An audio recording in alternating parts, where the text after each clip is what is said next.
کیا کبھی ہمارے سٹیج سے معاویہ کی سیاست زندہ باد کا نعرہ لگا؟ پوچھئے ان لوگوں سے جو ان دہشت گردوں کی گود میں بیٹھ کر، جو یزید زندہ باد کہنے والوں کی گود میں بیٹھ کر معاویہ کی سیاست زندہ باد کا نعرہ لگا رہے ہیں، تو خلافت راشدہ کی دھجیاں تو آپ نے اڑائیں، کیونکہ معاویہ کے مقابلے میں آپ نے مولا کائنات کی سیاست کو مرد آباد کہا۔ حکیم اللہ محسود کو جب ہم نے جہنم واصل قرار دیا، بیت اللہ محسود کو جہنم واصل قرار دیا، حق نواز جنگوی کو جہنم واصل قرار دیا، اور ضیاء الرحمن فاروقی کو جہنم واصل قرار دیا، ہم نے ان تمام سرکار کے گستاخوں کو جہنم واصل قرار دیا، تو مجھے کہا گیا کہ تمہیں جان سے مار دیں گے۔ ہم نے ہمیشہ ان کو ان کے مسلک کے نام سے پکارا، ہم نے ہمیشہ ان کو گستاخی سے پکارا۔ آج ہمارے چند لوگ تحفظ صحابہ کے نام کے اوپر اہل سنت کا ایک اتحاد بنائیں، ان لوگوں کے ساتھ۔ آپ نے شخص کی ویڈیو میں سے یہ چند الفاظ ملاحظہ فرمائے ہیں۔ آپ دیکھ سکتے ہیں کہ ایسا شخص جو اس طرح کے الفاظ کسی دوسرے مسلک کے اکابرین اور قائدین پر استعمال کرے، اور پھر اس کو پنجاب کے اندر، ملک کے سب سے بڑے صوبے کے اندر، علماء بورڈ کا، متحدہ علماء بورڈ کا چیئرمین منتخب کیا جائے اور حکومت پنجاب کی جانب سے کیا جائے، تو آپ کیا سمجھیں گے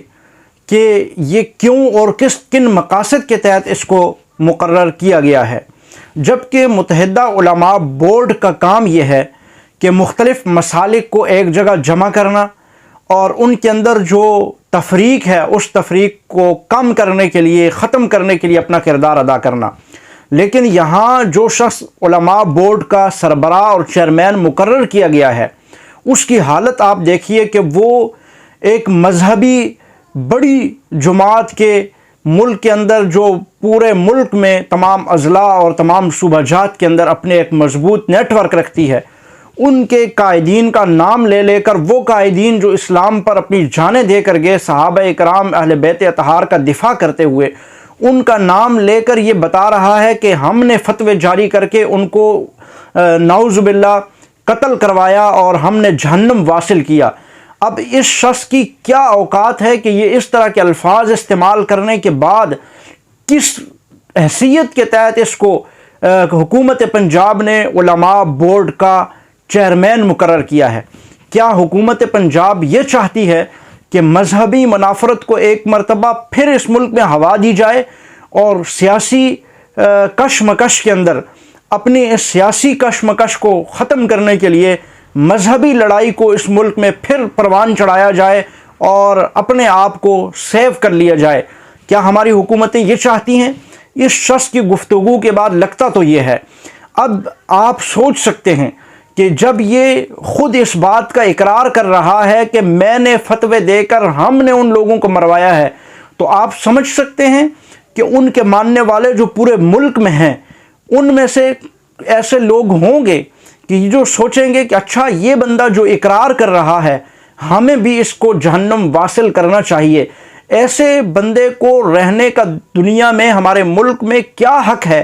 کہ جو کسی کے متعلق یہ کہتا ہے کہ میں نے اس کو مروایا، میں نے ان کو قتل کرنے کی ہم نے فتوے دے کے جہنم واصل کروایا؟ کیا جن کے نام تم لے کر ان پہ فتوے لگا کر ان کو مروا چکے ہو، کیا اس ملک میں ان کا کوئی نام لیوا نہیں؟ ضرور ہے۔ جب ان کے نام لیوا لوگ اٹھیں گے اور پھر تجھ پر تیزاب گردی، جو تو کہہ رہا ہے کہ ہمیں بتایا گیا ہے کہ مجھ پر تیزاب گردی ہوگی، جب تجھ پر تیزاب نہیں بلکہ تجھ پر پیشاب ڈال کر تجھے مار دیا جائے گا، پیشاب پلا پلا کر جہنم واصل کیا جائے گا، تو پھر تیرے چاہنے والے اور تو اور تیری حکومتیں اور یہ حکومت جو چاہتی یہ ہے کہ مذہبی منافرت ہو، انہوں نے ایک چیئرمین متحدہ علماء بورڈ جو پہلے آلریڈی اس پہ کام کر رہا تھا، جس نے سارے مسالک کے علماء کو، مختلف جماعتوں کو متحدہ طور پر جوڑ کے رکھا ہوا تھا، علامہ طاہر اشرفی کو صرف اور صرف اس بنیاد پر ہٹایا کہ یہ پی ٹی آئی کی حکومت اور پرویز الہی یہ چاہتا تھا پنجاب حکومت کہ وہ ہم جو چاہتے ہیں، جیسا نون لیگ کی حکومت پر ہم جو فتوے دینا چاہتے ہیں، علامہ طاہر اشرفی ان پہ سائن کر دے، دستخط کر دے اور ہمارے حق میں بیان دے اور ان کے خلاف کفر اور اس طرح کے جو ہے فتویٰ بازی کرے جو ہمارے حق میں ہو اور نون لیگ کے اور حکومتی جماعتوں کے خلاف ہو، تو اس بندے نے انکار کر دیا۔ اس نے کہا جو قرآن و سنت کے روح سے ہوگا میں وہی فیصلہ کروں گا، اس سے پہلے بھی وہ ہوتا رہا۔ ایز اے متحدہ علماء بورڈ کے چیئرمین میں قرآن و سنت کے خلاف فیصلہ نہیں کروں گا۔ تو اس پرویز الہی اور اس کی حکومت پنجاب نے اس کو ہٹا کر ایسا شخص لایا جو ان کے گن گاتا ہے، جو ان کی گود میں پلا بڑا اور جس کی تاریخ گواہ ہے کہ اس نے امریکہ سے اور مختلف جو ہے بیرونی اداروں سے پیسے لے کر اس نے کیا کچھ کام ملک پاکستان میں نہیں کیا۔ علماء اہل سنت کے خون کی ہولی اس نے کھیلی جس کا اقرار وہ اپنی زبان سے ابھی تک کر رہا ہے۔ ایسے شخص کو متحدہ علماء بورڈ کا چیئرمین مقرر کرنا میں سمجھتا ہوں جہاں سیاسی کشمکش میں اضافہ پیدا کرے گا۔ ظاہر ہے پرویز الہی جو اس سے کروانا چاہتا ہے،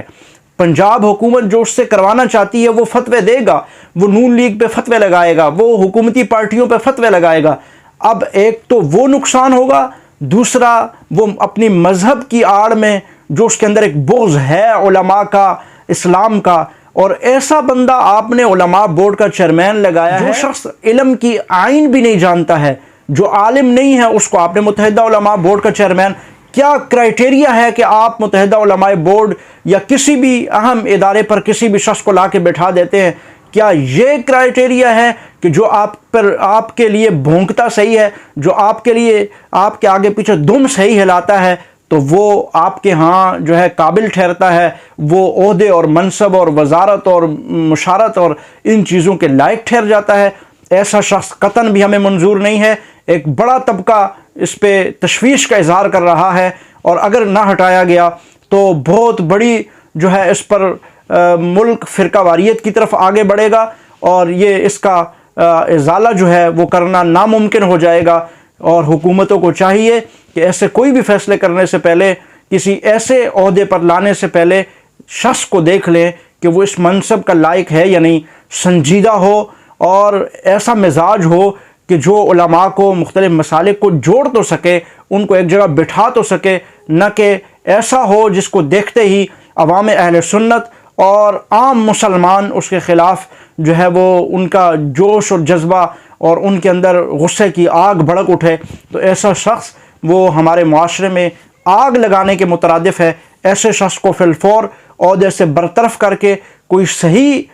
مسلمان، راسخ العقیدہ، صحیح سنی مسلمان لایا جائے۔ ہماری آبادی اکثریت سنی آبادی ہے۔ میں سمجھتا ہوں کہ بہترین آپشن اگر مسلک بریلوی سے بھی لیا جائے تو مفتی منیب الرحمن صاحب بہترین اس عہدے کے لائق ہیں کہ ان کو اس مسلک پہ لایا جائے، اس مسند پہ ان کو بٹھا دیا جائے اور متحدہ علماء بورڈ کا چیئرمین یا کسی بھی اہم عہدے کے لائق ایک سنجیدہ عالم دین محترم شخصیت ہونی چاہیے جس کو تمام مسالک کے لوگ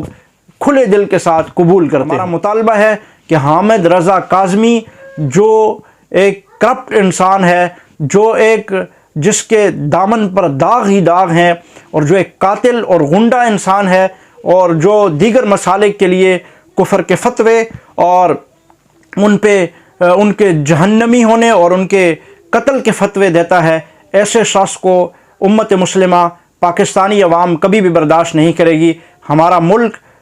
تفریق کا، افراتفری کا بالکل بھی متحمل نہیں ہے۔ اگر ایسا کیا گیا تو اس آگ کی لپیٹ میں پنجاب حکومت بھی جائے گی اور عمران خان اور اس کی ساری ذریت اس افراتفری میں بہہ جائے گی۔ اپنی افراتفری کو، سیاسی افراتفری کو کم کرنے کے لیے اگر مذہبی افراتفری آپ پھیلا رہے ہیں تو یقین جانیے کہ یہ مذہب کی لگی ہوئی آگ آپ کی سیاست کی بساط بھی لپیٹ کر اپنے ساتھ لے جائے گی۔ اس لیے ملک کو پرامن رہنے دیجیے۔ ملک میں فرقہ واریت کو کم کرنے کے لیے کسی ایسی شخصیت کو اس عہدے پہ بٹھائیے جو اس کے لائق ہو، جو سنجیدہ ہو، جو علمی شخصیت ہو، جو مختلف مسالک کے درمیان عزت والی اور عزت کی نگاہ سے دیکھنے والی شخصیت ہو۔ نہ ہٹایا گیا تو سنی عوام بھرپور انداز میں نکل کر اس رافضی دلال کو اس کے عہدے سے اتارے گی اور بزور بازو اتارے گی۔ اس سے پہلے حکومت سے ہمارا یہ مطالبہ ہے، پرویز الہی حکومت، پنجاب حکومت اس شخص کو فی الفور عہدے سے برطرف کرے۔ عظمت صحابہ کے لیے یہ پلیٹ فارم آج یہاں پر کوئی غیر موجود نہیں ہے، سبھی یا رسول اللہ کہنے والے موجود ہیں، جلسے نکالیں، جلوس نکالیں، ریلیاں نکالیں، لیکن بابا غیروں کی گود میں بیٹھ کر نہ جلسے قبول، نہ ریلیاں قبول، نہ جلوس قبول۔ یہ ہمارا مینیفیسٹو نہیں ہے۔ آپ تمام لوگ یہ عہد کریں کہ آج کے بعد ہر وہ آدمی جو اہل سنت کا لبادہ اوڑھ کر، میرے سے ایک صاحب نے بات کر دی، میں حضرت بس جاؤں گا، انہوں نے کہا کہ جناب ایک حضرت ہیں، انہوں نے ایسے کر کے کہہ دیا، تو ان کو چونکہ روایت بھی نہیں ملی، تو میں نے کہا جناب ہم قائل ہیں کہ سرکار کی نظر کرم ہم پر ہوتی ہے، ہم قائل ہیں کہ حسنین کریمین کی نظر کرم ہم پر ہوتی ہے، ہم قائل ہیں کہ اولیاء کرام کی نظر کرم ہم پر ہوتی ہے۔ یہ وہ بدبخت ہے جس پر یزید کی نظر کرم ہوئی، آپ اس کا انجام دیکھ لیجئے گا۔ ابھی چند دن پہلے کہتے ہیں ایک نیا ڈرافٹ بھیجا گیا آج سے 10 دن پہلے کہ آپ بات نہ کیجئے گا، 18 افراد جو واجب القتل ہیں ان کے خلاف تیزاب گردی کی جائے گی، اس میں حامد رضا کا نام ہے،